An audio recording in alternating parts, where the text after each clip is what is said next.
Alright, this is a quick how to fix it video for the Franklin Armory's binary trigger.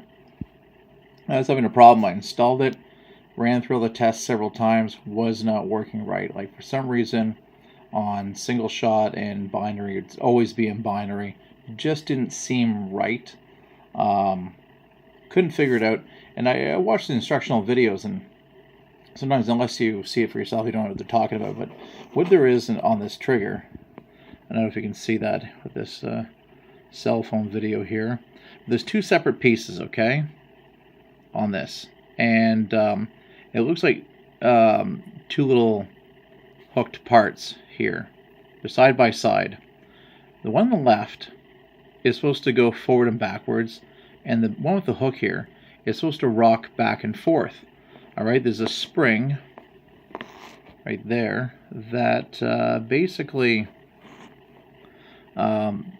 this will rock, teeter the trigger back and forth, and when you suppress it on this side, or press it, sorry, on this side, what happens is that there's a spring piece on the opposite side, I can't remember what it's called, ADS or whatever, that moves forward and keeps it in this sprung position, in the depressed position. A little shoe goes underneath there. Now, I had no idea what people were talking about when they talked about this thing, but basically that wasn't happening. The two pieces were jammed side by side, and there was no I tried a lubrication, all this stuff, not working. So what I did was, you remove the slave pin, you take off one of the C-clamps carefully. It might bend and disfigure. It'd be hard to get on. And these two pieces can pop out. There's a little spring inside of there. They give you an extra one. The trick is to not mangle that when you push the pin back in, when you put it back together. But you take these two pieces out.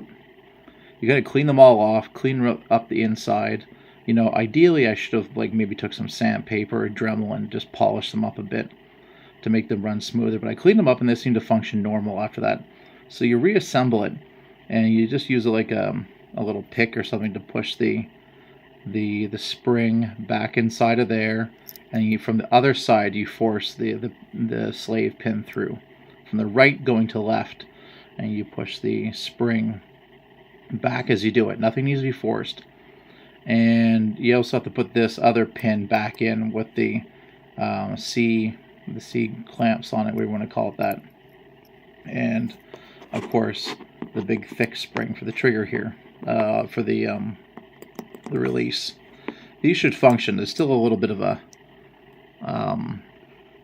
catch that I'm getting at the moment, but that should function properly. So if you're having issues where you're getting binary fire all the time, make sure these two pieces next to each other here are, this one, like I said, on the left shifts back and forth, and the other one tilts. And when this one tilts, the piece here shifts back a bit and stops this little hammer from dropping down any further. It's very important because the tolerances are rather high on this, or rather tight, and it needs to function properly. So that'd be your first step. Of course, call the manufacturer, see if you're allowed to do this, because you don't want to negate the warranty. But yeah, you can fix it on your own. It's not the end of the world. Just use proper tools and stuff. Sorry with the video here being sloppy. But you can fix these Franklin Armory triggers. Like I said, the two pieces there. Just make sure they function. Polish them up if you need. Put that thing back together. It's not going to self-destruct if you take those pins out and pull the two pieces out, okay? That's how it works. That's your first step. Give it a try. Like I said, also call the manufacturer if there's an issue. Alright, that's about it. Bye.